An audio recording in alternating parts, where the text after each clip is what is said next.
Salam alaikum, bonjour à tous. Alors aujourd'hui, je vais vous proposer une tarte aux amandes, pommes caramélisées et crumble. Vous allez voir, c'est super facile. Donc, je mettrai les ingrédients exacts dans la barre d'infos. Donc là, je vais commencer par mettre la farine. Je vais rajouter les amandes, la poudre d'amande, le sucre et une pincée de sel. Donc, je vais un petit peu mixer. Voilà, légèrement. Voilà. Donc après, je vais rajouter les œufs et le beurre et je vais de nouveau mixer. Mais pas trop, faut pas, ça doit pas devenir de la pâte, c'est pas le but. Vous allez voir, je vais terminer à la main. C'est juste pour bien ramasser la pâte et pour gagner du temps en fait, simplement. Après, si vous avez un robot autre qu'un mixeur, vous pouvez le faire là-dedans, ça va aussi. Donc voilà, maintenant je vais bien ramasser la pâte à la main, je vais terminer. Donc voilà, regardez, c'est bien souple. Donc je vais la... Donc voilà, je ramasse bien la pâte. Je vais la placer dans un plastique et je vais légèrement la baisser. Et je vais la laisser au frais à peu près 1 heure.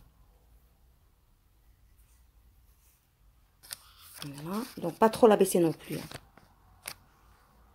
Maintenant, je vais préparer le crumble.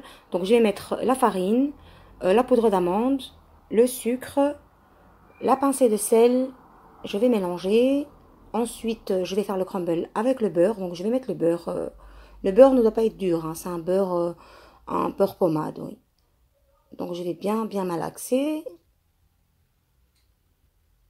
et je vais former donc le crumble.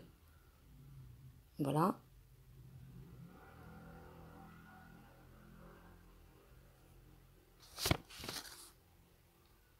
Donc il faut pas trop mélanger non plus, sinon vous allez la pâte va coller et c'est pas le but. Alors, ensuite je vais la mettre aussi au frais. Maintenant je vais préparer la crème d'amande. Donc je vais utiliser un beurre pommade que je vais bien aplatir comme vous voyez. Voilà. Je vais rajouter le sucre et je vais de nouveau aplatir la pâte. Enfin aplatir non, écraser plutôt. Je vais bien écraser. Voilà, je vais rajouter les œufs. Donc moi j'en ai mis 2, mais si vous avez un moule plus grand, vous pouvez mettre 3 œufs. À ce moment-là, vous rajoutez un petit peu de poudre d'amande aussi. Donc voilà, je vais mettre donc la poudre d'amande. Je mélange un peu et je mets directement la farine. Et je vais rajouter une cuillère à café de levure chimique.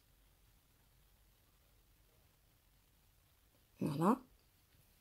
Donc je mélange bien et je laisse ma pâte reposer un petit peu aussi. Pendant ce temps-là, je vais préparer mes pommes. Donc regardez d'abord le résultat, comment ça doit être. Donc pas trop liquide, pas trop dur. Donc là, j'ai coupé les pommes en petits morceaux, j'en ai mis 2.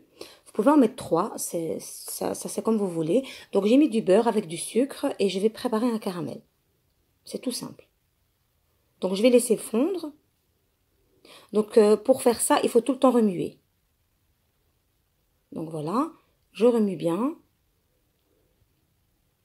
Donc voilà, ça commence à caraméliser. Je continue à remuer. Je vais rajouter les pommes. Vous pouvez couper les pommes en plus gros morceaux si vous aimez. Donc là, je vais, tout en remuant, laisser 10 minutes sur feu doux. Vous allez voir que la couleur caramel va se faire automatiquement.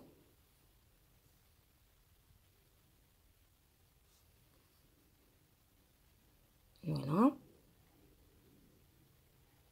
Vous voyez la couleur du caramel commence à apparaître. Et là, vous remuez vraiment 10 minutes. Pas trop non plus parce qu'après ça va devenir une pâtée. Donc là maintenant je vais la mettre sur une assiette. Je vais bien l'étaler parce que ça doit bien refroidir. Donc j'ai retiré ma pâte du frigo. Je l'ai mise dans un moule avec des petits trous afin que l'air puisse passer et que j'ai un résultat croquant. Je vais placer ma crème d'amande dessus. Donc moi j'ai utilisé une poche de douille. Mais si vous n'en avez pas, c'est pas grave. Donc à ce stade-là, je préchauffe le four à 170 degrés. Donc je vais mettre les pommes par-dessus avec le jus. Je ne vais pas le retirer. J'essaye de mettre bien partout. Donc moi je n'ai mis que 2 pommes parce que trop j'aime pas.